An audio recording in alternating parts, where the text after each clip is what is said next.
En période de grande incertitude, quand beaucoup de repères et de certitudes ont volé en éclats, il est difficile de dérouler une stratégie, cet art de diriger et de coordonner des actions pour atteindre un objectif. Rappelons que le mot lui-même est issu du grec stratos, qui signifie armée, et agéin, qui signifie conduire.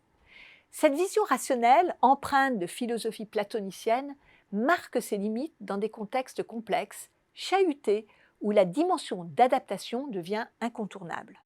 On peut alors se tourner vers une autre façon de faire avec cet environnement imprévisible et qui est le recours au stratagème.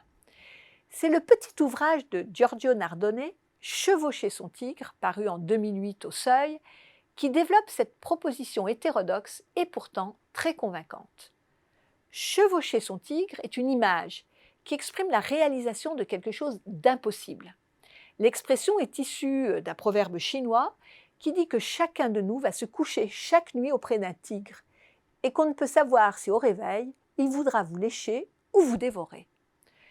Pour que ce tigre ne nous dévore pas, il faut sortir de la logique ordinaire pour adopter la voie du stratagème.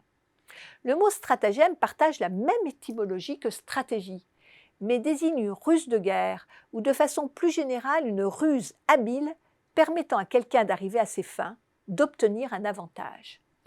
Le mot n'a pas très bonne presse et renvoie souvent à des agissements tactiques qui peuvent même être peu scrupuleux. Pourtant, nous dit Nardone, l'art du stratagème appartient au monde du vivant. Il suffit d'observer les animaux et les plantes pour percevoir d'innombrables stratégies de survie et stratagèmes de défense et d'attaque. L'auteur nous propose de nous plonger dans la culture chinoise pour maîtriser l'art du stratagème qui en fut le pivot pendant des siècles. Le sinologue François Julien décrit d'ailleurs le sage chinois comme à l'opposé du héros grec. Il ne se met pas en avant, ses stratégies sont toujours voilées, comme les mouvements du dragon qui se confondent avec les nuages. Pour la sagesse chinoise, le concept de vérité n'existe pas. Au contraire, il est à éviter car limitant. L'unique constante est le changement perpétuel. Les observations changent en fonction des perspectives que l'on adopte et les stratégies doivent toujours s'adapter aux circonstances et aux occasions. Un principe de base du stratagème est d'atteindre son objectif en déployant le minimum d'efforts. Ainsi, dans une situation de lutte, on n'oppose pas la force à la force, mais on dévie celle de l'adversaire pour ensuite le frapper quand il est déséquilibré et sans défense. Un des grands maîtres de l'art de la guerre, Sun Tzu, affirmait que le meilleur combattant est celui qui est capable de vaincre sans combattre. On quitte la rhétorique pour la logique d'action. Nardone nous livre alors de nombreux exemples de stratagèmes gagnants au nom métaphorique.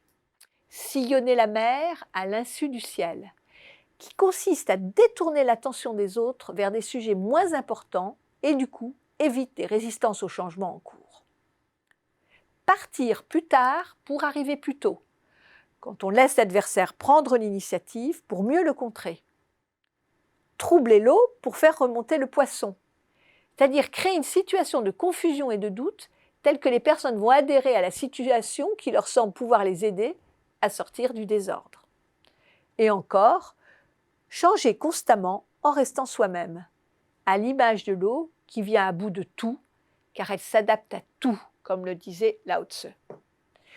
Tourner autour de son axe et regarder la réalité à partir de points de vue variés, pour avoir une vision globale et différenciée de la situation, mais aussi pour ne pas rester piégé par des préjugés.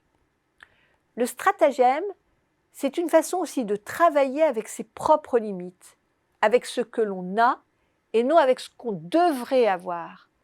C'est en les connaissant et en les acceptant, ces limites, mais aussi en essayant de s'améliorer sans cesse, qu'on arrive à chevaucher son tigre.